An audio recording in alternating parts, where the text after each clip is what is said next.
Juriste de son État, Wedika Songo-Roger est plus que jamais engagé dans le processus électoral en cours en RDC. Soucieux de voir tous les Congolais s'approprier du dit processus, cet avocat ne s'inscrit pas dans la logique du désespoir, tel que l'affichent certains Congolais. Ça vaut la peine de dire à la population qu'on aura commis une erreur, de se dire, ok, parce qu'il y a eu des faiblesses en 2006, en 2011, cette fois-ci, je préfère rester à la maison. Non, nous devons nous lever. Nous devons, même quand on parle de la tricherie et autre chose, je crois qu'il y a la vigilance aussi de la population, des témoins. Vous savez qu'il y a moins de gens, moins de partis politiques maintenant, qui prennent du temps pour former les témoins, pour encadrer les gens. Autant on parle des élections, autant on doit penser à comment on va veiller sur les déroulements de ces élections et tout au jour d'aujourd'hui. Donc je voulais appeler la population à s'approprier les processus et ne pas dire, parce qu'il y a eu des faiblesses, je reste à la maison. Vous restez à la maison, les conséquences de votre non-participation vous rattraperont un jour. Comment ça? Oui, parce que le moment des élections dans toute démocratie, c'est le moment même. Il est donné. C'est même le moment de l'expression de la démocratie. Lorsqu'on dit la démocratie, les pouvoirs des peuples, par les peuples et pour les peuples. C'est maintenant que l'on revient. Tout politicien, tout candidat, toute personne qui désire gérer la chose publique revient vers les souverains primaires pour dire, messieurs, madame, vous, la population, je viens vous demander votre électorat. Je vais être votre mandataire. Parce qu'au Parlement, par exemple, le Parlement au niveau national, il n'y a que 500 places. Tout le monde ne peut pas aller là-bas. Ainsi, la population doit se choisir le meilleur parmi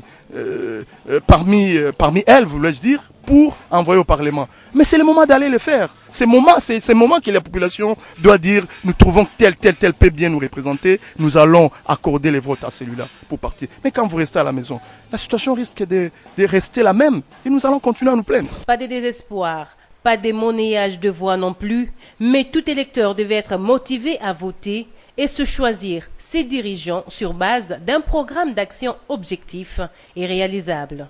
J'ai dit tout à l'heure, c'est le pourquoi de émissions comme celle que vous êtes en train d'animer, pour laquelle je suis invité aujourd'hui. C'est de dire à la population, de dire à mes concitoyens, surtout la jeunesse.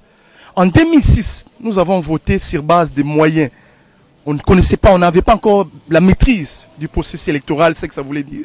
Quand je parle des moyens ici, c'est tel qui a amené les polos, la bière, la nourriture et tout ça. Et nous leur avons accordé nos voix. Lorsqu'ils sont partis en 2006, tout comme en 2011, vous savez, personnellement, il m'est arrivé à défendre certains qui sont au Parlement aujourd'hui, que ce soit au niveau national et tout ça.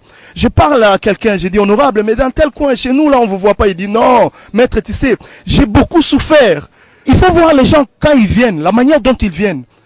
Ils viennent avec la démagogie. Beaucoup de ceux qui battent campagne ne disent pas à la population la mission d'un parlementaire. Voter les lois, contrôler, proposer des sanctions, mener le lobbying. Non, ils viennent par contre avec des discours du genre « je construirai ces ponts, je ferai ceci » et beaucoup ne l'ont pas fait. C'est comme ça que la population est décide. Mais moi je viens dire à la population, vous qui me suivez, surtout à la jeunesse, maman, on va faire des nzango et des histoires pour dire voilà, maintenant là c'est le moment, allons-y voter. Vous savez, la semaine passée, j'ai été vers Lemba chez moi, à Mwanauta. On m'a dit qu'il y a un monsieur qui est passé là-bas, un candidat, il a parlé.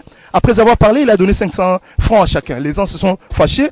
Alors, ceux qui ont appris que moi j'étais candidat m'ont appelé là-bas. Vous savez ce qu'ils attendaient de moi? Que j'allais donner un peu plus. Je leur ai dit non. Avant que je vienne, commencez par analyser qu'est-ce qu'il vous a dit. Quel est le programme? Comment il est venu? Si nous veillons sur la manière dont on nous passe ces messages-là aujourd'hui, nous pouvons découvrir que celui-ci vient pour nous tromper.